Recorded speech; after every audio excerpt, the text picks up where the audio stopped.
Grabe, narahanak po ng mga baka. Ayun na, ayan pa. Ayan pa, pero hindi ako suagin.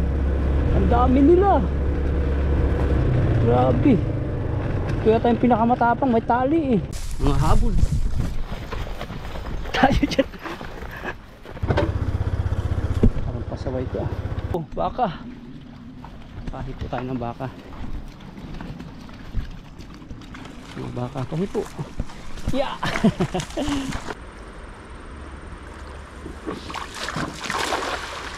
Pinag-pray ko po lagi yung sarili ko sa pamilya ko na mag-atakihin ng kalaban, na kailangan laging makontento kung anong meron. Pag mayroong natanggap, pasalamat, kasi blessing lahat to. Kasi pag walang kakontentuhan sa buhay, doon po atake yung inggit, nakatingin lagi sa achievement ng iba, nakatingin lagi sa natatanggap ng iba. Kaya doon nag-uumpisa po yung yung pag-aaway-away ng pamilya, yung pagkakaroon ng division, lalo yung mga abroad po.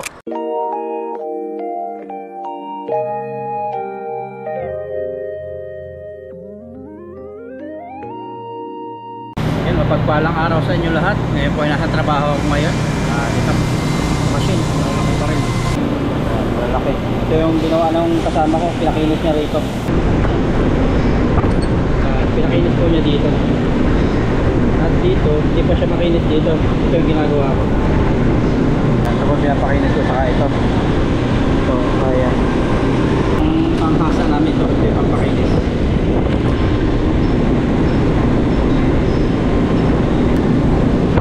Finished product. Yan po yung finished product. So, pakinis na siya. Bali isang araw nakakaano ako 24 po isang araw.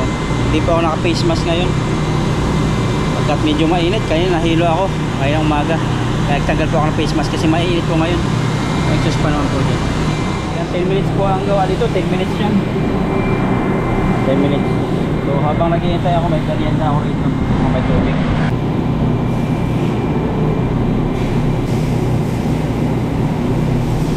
Malapit na matapos. Tapos na.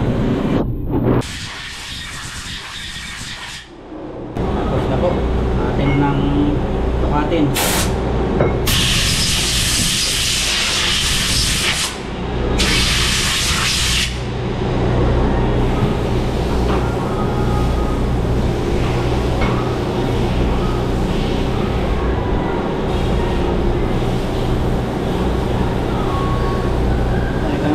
Yung ko natapos na kasi ako doon sa kabila, doon sa malalaki napahaba. Ito naman binalik ako rito kasi may dumating po. Ano pala ito ka dito? 5 to 10.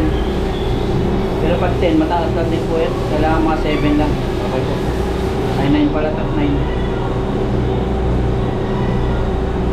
Mga gamit po ito sa makina, sa mga dinamo ng mga kotse, factory, bangka, sa mga umiikot.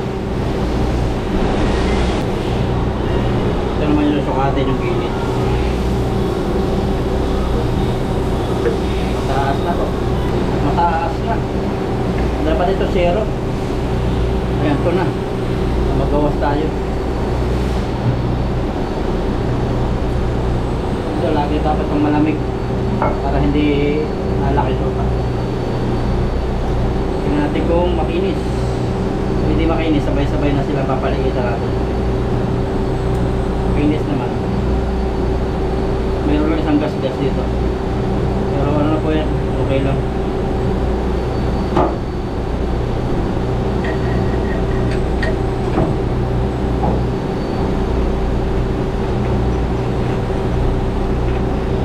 Ayan, 10 minutes po ang 10 minutes ang tagal nito na process.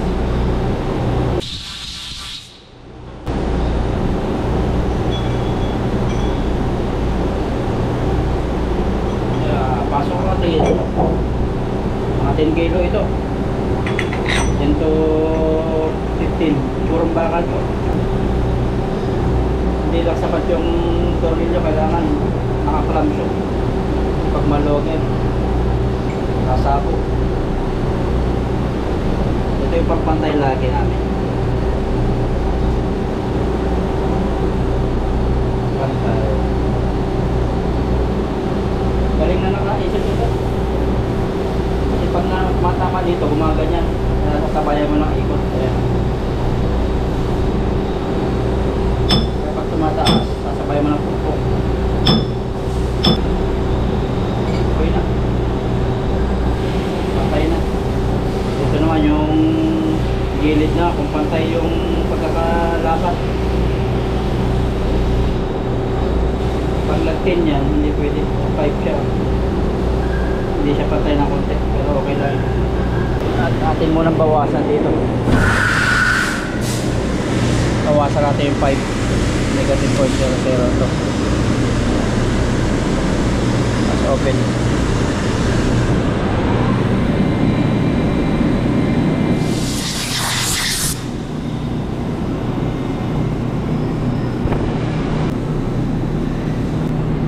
Yung makinis, ito yung ginawa ko, makinis sa loob. Ito yung hindi, maraming gaspang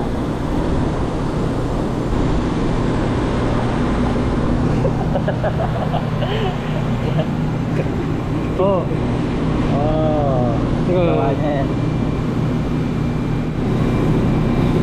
Okay na po ito.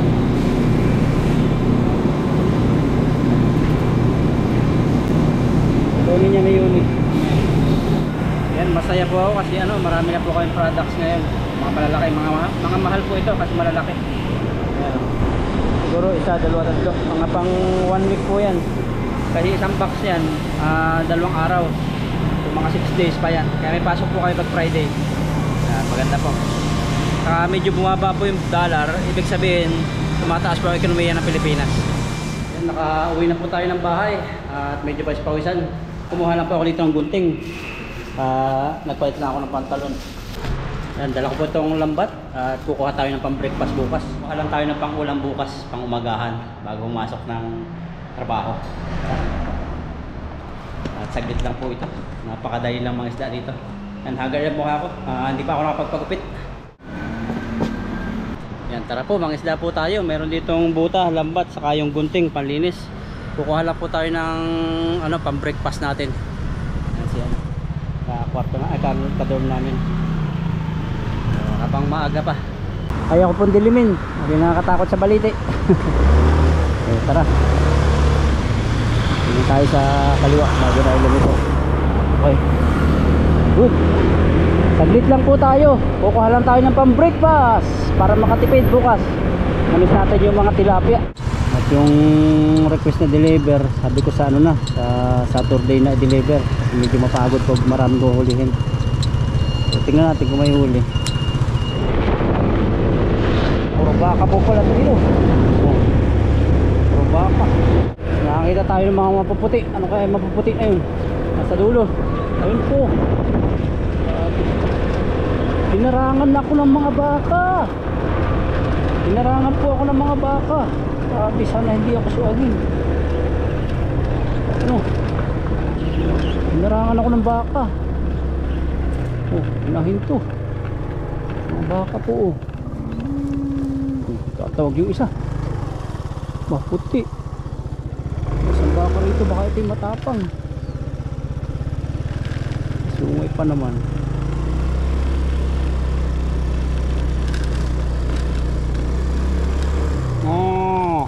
Takot siya. Grabe, narangan ako po ng mga baka. Ayun na, ayan pa. Ayan pa, pero hindi ako suagin. Ang dami nila. Grabe. Kaya tayong pinakamatapang, may tali eh. Grabe yung baka to. Dami nila.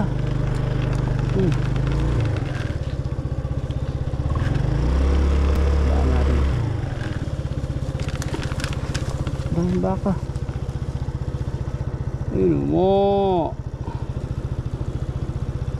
Ngo. Katog. Ngo. Mga puti. Puti po yung baka. Kabuli natin. Oh, kasi matapang yata. Takot tayo dito motor. Tingnan natin ito mga baka. Tambak po ang baka rito. Itatawag sila.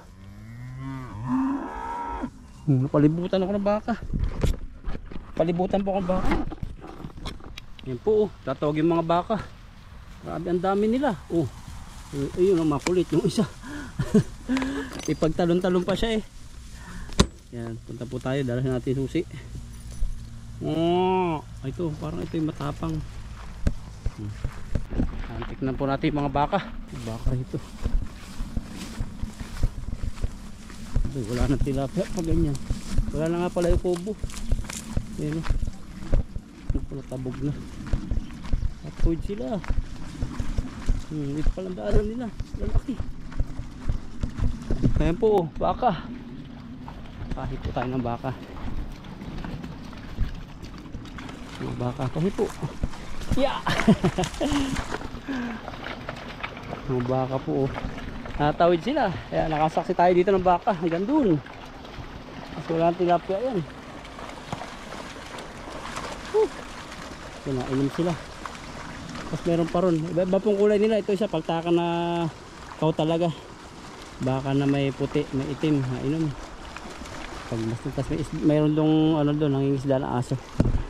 Saan tayo mangingisda dito? Grabe pala nangyari po sa ano po, sa baha, sa ilog oh. Wala dito yung tinanong kang kamote.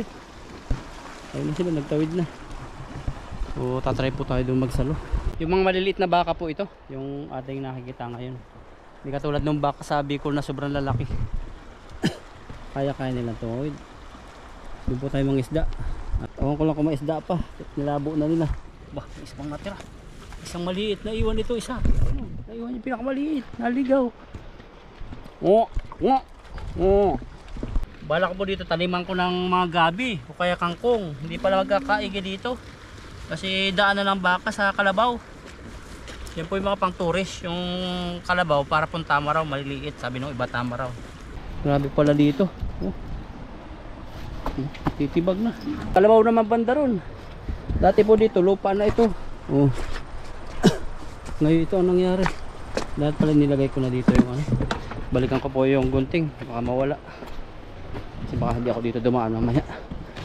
Ito grabe. Taas oh. Grabe yung baha. Laki. Pati itong ano sinilas. Galing ko makapag-interesan. Kahit luma na.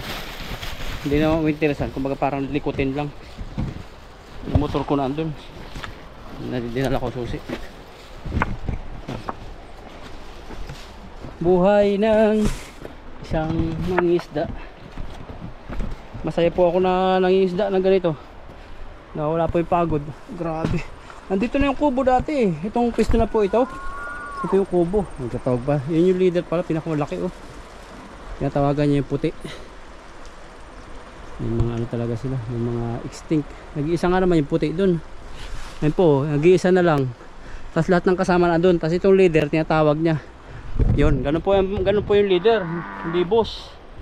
Kasi sa leader po, ang leader naalala po niya yung lahat ng kasama niya. Pag boss yung napasukan nyo na ano, na company o isang samahan, ano kaya, madadali kayo doon. Siya lang ang ano doon, pinakang pinapakinggan. Hindi pinapakinggan yung boses nyo. Ito, tingnan nyo. Tinatawag niya yung kasamahan niya doon na iiwan. Kasi marami po ganyan na ano, na sa mga trabaho, sa mga samahan, mahirap po yung ano, boss ang mapasukan nyo. Yung inyong sinusundan ay boss, hindi leader. Dito, ayun, tilapia pala rito po. Nasa gilid po yun, nasa gilid po. Dito tayo magsasalo.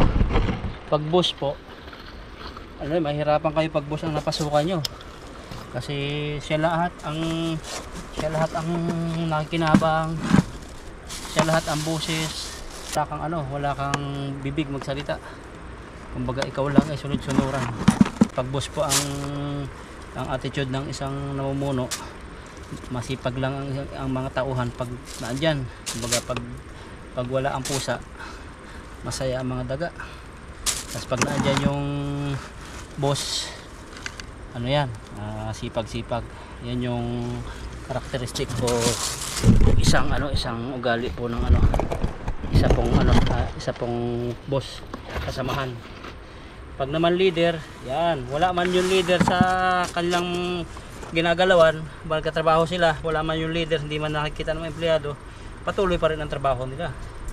At may para talagang isang team sila na mayroong pagkakaisa.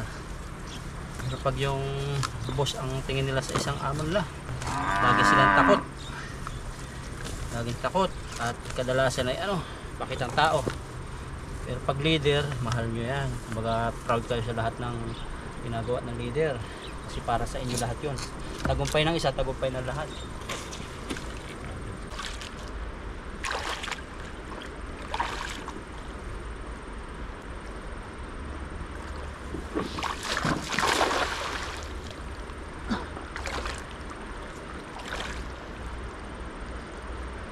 Nahuli na po.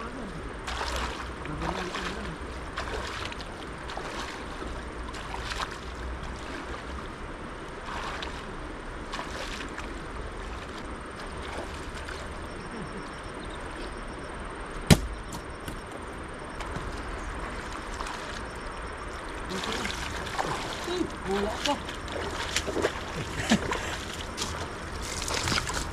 Huli po tayo. Huli tayo. Ayan o, may bisita tayo. Tatay. Ayan, isa. Huli po tayo mga siguro. Ilan to? Basa pala rilo natin pero waterproof to. Hog!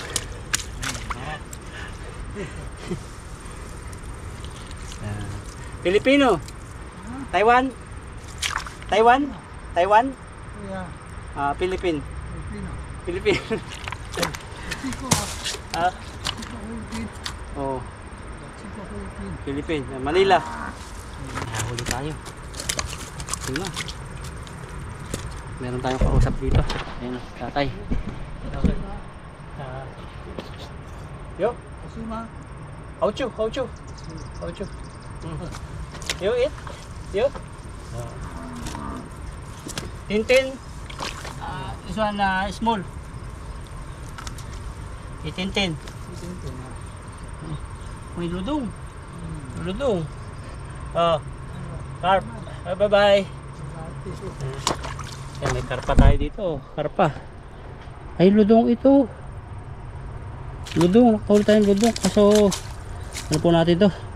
Baka wala, maliit pa. So, Taiwanese po yan. At sumunod dito. Sa hiya na may camera tayo. Pero nakipag-usap naman siya.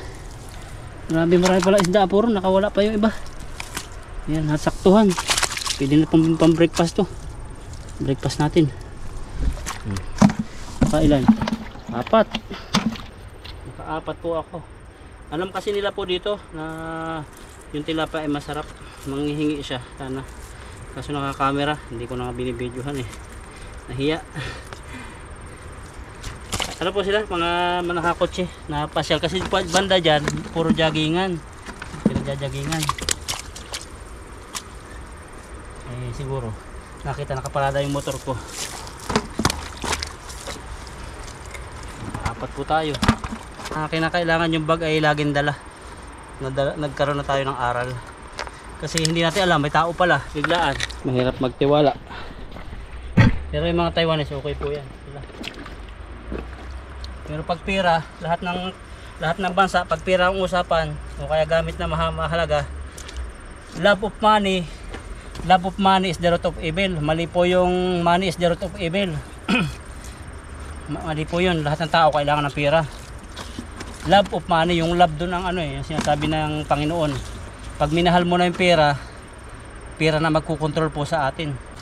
Kaya papasok po dyan yung inggit, papasok dyan yung sisiraan ka, papasok dyan yung pagnanakawan ka.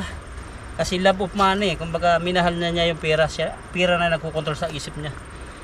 Kumbaga yung panglalamang, yun, alam niyang kasalanan pero pagpapatuloy pa rin niya. Kasi pinasok na yung puso niya ng pagmamahal sa pera, hindi pagmamahal sa kapwa at hindi pagmamahal sa Diyos. Kasi kung mahal mo ang Diyos, mahal mo rin ang kapwa mo. Diba? Yung sabi ng Panginoon, tinuturo niya. Ang money po ay nakakatulong pero ang pagkokontrol sa pera dapat nasa sa atin. Ito na po yung ating huli. At linisan ko na rin po dito. So maglinis tayo. Tapos dito yung upuan, no? Grabe. Sangka pa. Yan, mataas na tapo, no? Dali naman tayo ng viewers. Ating mga mahal na viewers. So linisan ko na po pang breakfast natin. Yung sinasabi ko po kanina, kailangan maingat sa mga pupuntahan, lalo pag mga ganitong fishing. Pero kadalasan naman mga mababait ng tao rito. Pero siyempre nasa world tayo, kahit sabihin mong Islam country yan, Muslim country, Christian country, may ano po yan, may nasa mundo ba tayo, lahat ng tao ay makasalanan, walang matuwid kahit isa. So may mga bansang stricto, kunti lang po yung ano ng krimen o mga pagnanakaw o mga ano report, police report. Pero lahat ng bansa mayroon po siyang mga kasalanan, mga tao. Lahat ng tao ay nagkasala at hindi nakaabot sa paningin ng Diyos. Kahit si Abraham yan, kahit sino, kakasala po yan. Walang kasalanan lang si Jesus Christ. Kaya po ingatan natin yung gamit natin. Kahit pa Taiwan tayo, nasa Saudi o nasa ibang bansa. Kasi ang love of money, pag sinabi pong money, hindi lang po yan basta pera. Pwede po yan mga gamit na. Kasi yung gamit na yun, ang pinambili dyan ay pera. Wala pa. Buti lang wala siyang palikpik. Pero patay na po siya. Kaya po ako, love of money is the root of evil. Kaya ako, minsan lagi nagpipray po ako eh. Kasi mahirap atakihin po ng kalaban. Kasi sa akin to, marami akong pangailangan. Marami akong kailangan pa, marami pang kulang sa akin sa buhay ko. Iba po kasing tao, may mga na-achieve na sila, madali nilang na-achieve. Pero may mga bagay pa rin silang kulang na hindi pa nila na-achieve na mayroon tayo. Ano ako? Meron akong ganito, tapos yung isa meron akong bagay na na-achieve na hindi na-achieve niya kahit pa sabihing mapira siya. Diba? Lahat ng tao may mga pagkakaiba. Kaya pinag-pray ko lagi yung sarili ko na lagi akong samahan ni Lord. Pinag-pray ko po lagi yung sarili ko sa pamilya ko na wag atakihin ng kalaban, na kailangan laging makontento kung anong mayroon. Pag mayroong natanggap, pasalamat, kasi blessing lahat yun. Kasi pag walang kakontentuhan sa buhay, doon po atake yung inggit. Nakatingin lagi sa achievement ng iba, nakatingin lagi sa natatanggap ng iba. Kaya doon nag-uumpisa po yung yung pag-aaway-away ng pamilya, yung pagkakaroon ng division, lalo yung mga abroad po, yung mga kamag-anak nasa Pinas o kaya mga nasa abroad parehas, na yung isa pinalad, yung isa naman ay hindi, kapos-kapos. So diyan po papasok yung yung inggit, na kahit maganda na yung ginagawa mo, so limot na po yung mga nagawa mo ng una, yung mga tulong-tulong na yan, yung mga naibigay mo, malilimutan po yan basta may inggit na basta pumasok na po yung inggit sa isang tao. Ako nga po ko sa inyo, tagal ko sa abroad, binata pa ako nun, padala ko lagi dati, minsan isang buwan, 2 beses, kasi ang focus ko talaga iba po dati ang buhay nung wala pang nag-abroad po sa amin. Nung simple lang yung buhay namin, ang tanim lang namin magluya, niyog, kunti-kunti lang yung kinikita namin dati. Sapat. Tapos yung ulam namin, masaya na kami sa mga ulam-ulam na kung ano. Maganda yung samahan dati. Pero nag-umpisa po yung nakapag-abroad na ako at nakapag-abroad na rin mga kapatid ko. Diyan nag-umpisa na po yung mga division. Kumbaga mayroon ng mga siyempre pataasan ng ihi, ganyan sinasabi. Kaya lagi pinag-pray ko na ayos po yung pamilya namin. Kasi pag ganyan po may pataasan ng ihi, ganyan wala mangyayari. Ako kasi kontento na ako kung ano mayroon Katulad nung pag-abroad ko dati nung nasa Saudi ako. Sabi ko maka-abroad lang ako. Kasi ang hirap ng buhay sa probinsya. Pero po ang namin doon, ang pinagkakakitaan ni Ryan. Maghihila lang kami ng tablon. Kukunin pa namin yung tablon po malaking kahoy yun, may kalabaw kami 3 ay 4 pala, kukunin namin yun sa nursery, yung tablon na yun, at dadalhin sa labas. Ang paglalakad namin papunta sa nursery, minsan naabot kami 2 oras paglalakad. Tapos yun, pagdating sa bundok, aalis kami ng alas 5 madaling araw. Pagdating doon sa nursery, mga alas 7 na o alas 8. Magsasaing lang, kakain. Tapos yun, ipaparada na yung tablon sa kalabaw, ilalagay na. Tapos tatabog na pa uwi. Makakarating kami gabi na. Ganun po katindi ang ano nun, ang buhay dati namin. Tapos ang babayaran lang dun, magkano lang? Nasa 300 plus lang. Minsan 500. Ano po yun, malaki na. Puro may kalabaw kami dati. Saka maganda dati yung samahan ganon. Simple. Pero nung mga nagsipag abroad na po kami, mga abroad na parang kumikita na, parang nawala na yung pinakabanding ng ano, yung bahay na hanap-hanap mo, yung kumusta ka na, yung kumustahan ganyan. So karamihan bihirang-bihira na yung tawagan na katulad dati. So hindi lang po ako nakakaranas nito. Alam ko marami po sa ating mga OFW, marami po mga ano sa panahon ngayon nakaka-relate yan. Yan, linisan ko lang po ito. Yan, last na po itong kinakaliskisan ko. Yan. Kaya po ang susi po sa ano, sa isang magandang ano, relasyon po sa isang pamilya. So kailangan po walang inggitan, tapos laging proud sa mga achievement ng mga bawat isa. Kasi hindi lang nakatingin lagi sa ano, sa ano, wala ako niyan, buti pa siya.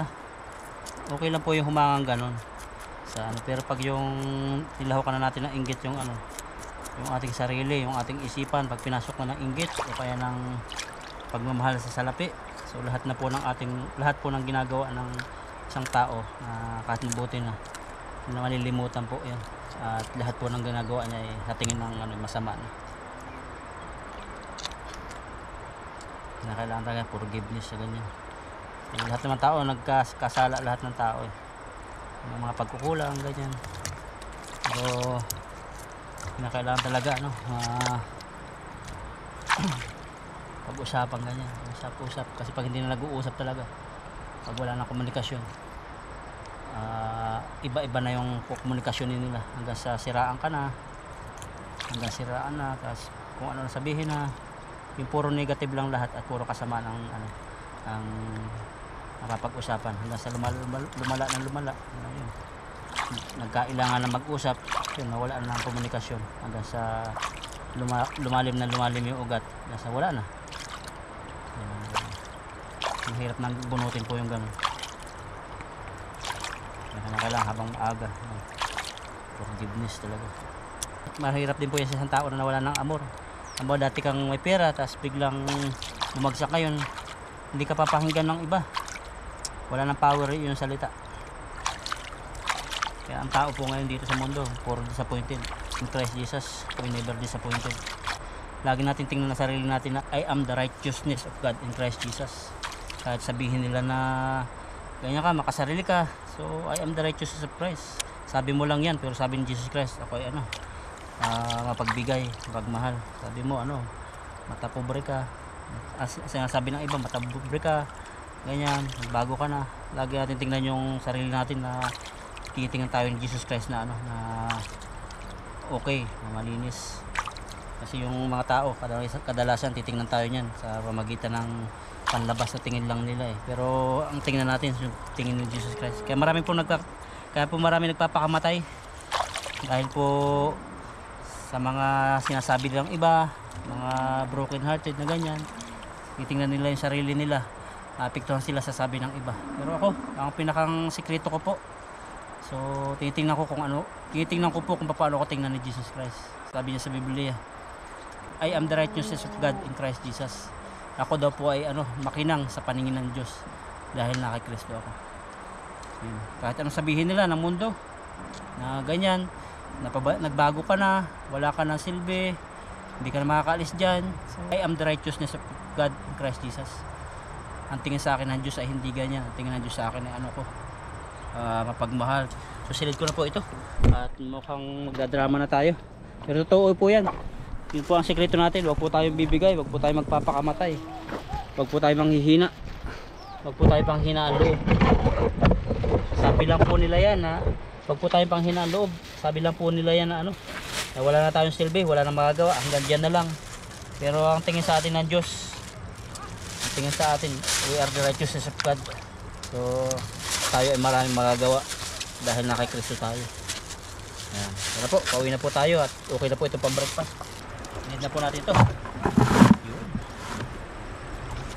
Ganyan lang ka-easy. Ay, tinatabog na yung baka. So, dalian na po natin. Tinatabog na po yung baka. Uunahan natin. Ayan na po yung baka. Pupunta doon sa dadaanan natin. So, una na tayo. Dali. Doon po ang daan nila eh. So, punta na po tayo. Bago tayo matabunan. Marami po kasi yan. Ayun, nahabol na po ako ng baka. Ayun, nahabol ako. Takbo tayo, takbo. Nahabol, unahan ko po siya doon sa daanan. Kasi pag natabunan tayo yan, napakarami yan. Ayan o, dami po nila. Dami, ayan, ayan na. Ayan na, ayan na. Ayan na, ayan na, parating na. Ayan na, nahabol na po ako ng baka. Bilis po nila. Dito po kasi sila dadaan. Pag naunahan nila ako dito, hindi na ako makakadaan. Napakarami yan, may kalabaw, may baka. Ayan o. May tayo dito. Napakarami nila. Ayun na. Ayun na sa likod natin. Ayan o. Ang dami. 100 siguro po yan. Ayan o. Ang laki. Tingnan po natin dito. Tingnan natin dito. Yan, dami po nila oh. Malaki. Leader ito, isa, dalawa, tatlo. Tapos yung isa, bagong leader siya. Pero wala pang sungay. Malaki pala. Diba talaga? Kahit saan pong lugar, nandun yung isa, naiwan. Ano po? Bakit na sila? Isa, dalawa, tatlo, apat, lima, anim. May pastor para sa ano, halo-halo po, may kalabaw. May isang kulang. Ayun, laki nito oh. Hintay muna nila makatawid. Ay, motor ko baka tamaan ng ano. Ako umakyat dito. Ayun sila oh. Lalaki. Lalaki po nila. So punta po ako rito. Ayun yung motor ko, dadaanan nila yan. Punta na tayo. Ayan, di pumunta nga rito. Ayun o. Nako. Dali. Mga habol. Tayo dyan. Mga habol po. Sinalibutan ako ng baka.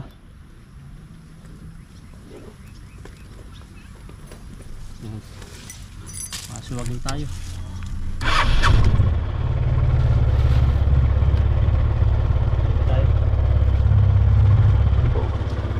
Laki nila. Parang pasaway ito ah.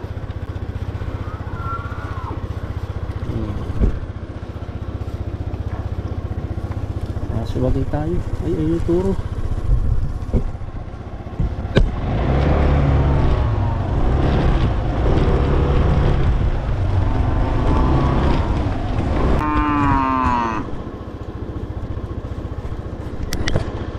Ayun po sa tabi ko yung isa. Ito po yung isa oh. Parang buntis ito. Lutol na sungay. Ito po yung iba. Parami. May mga anak. Matatapang yung pag may mga anak. Dami nila oh. Okay. Pero babait sila. Nabuntis. Nabuntis po. Sunod ko yung ano. Maliit. 1, 2, 3, 4, 5. Lima po. Yung isa itim. Napakarami. So punta na po tayo at baka tayo sugurin. So tara po. Meron pa po rito sumasalubong sa akin. Parang turo.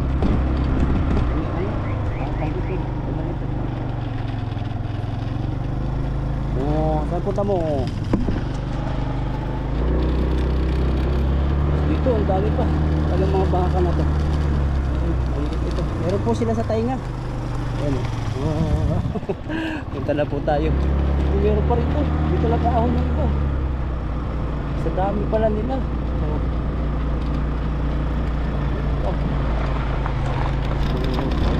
tayo. Dito na po tayo sa bahay ngayon. At yan, may pang-breakfast na tayo. Yan, nagpiprito ko na yung iba. Gusto natin itong isa pa. Hindi nakaskasya. At kakain po tayo mamaya. Okay po. Saglit lang tayo nakahuling agad. Ganyan lang po ang discard ng OFW.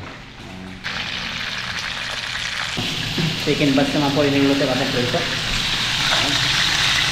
Kanina po may inilok tayo dito na ka-dorm natin. At nahihiya pa sila. Tapos mamaya may dala-dala ng plato at nabawasan po yung ating prito. So na-share po natin sa mga banlahe. Mahilig po sa ganito yung mga Indonesia. So, kung anong luto nila. Yan po yan.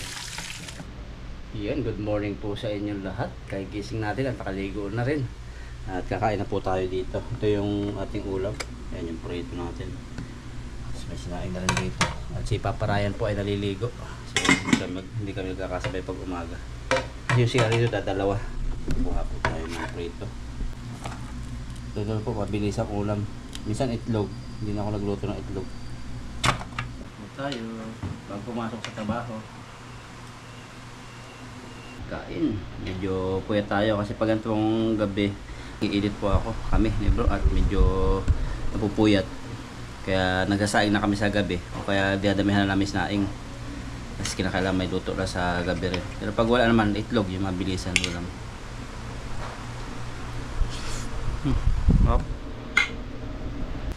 Yan ito po, yan pa yung buhay OFW, may ulam na agad pang breakfast.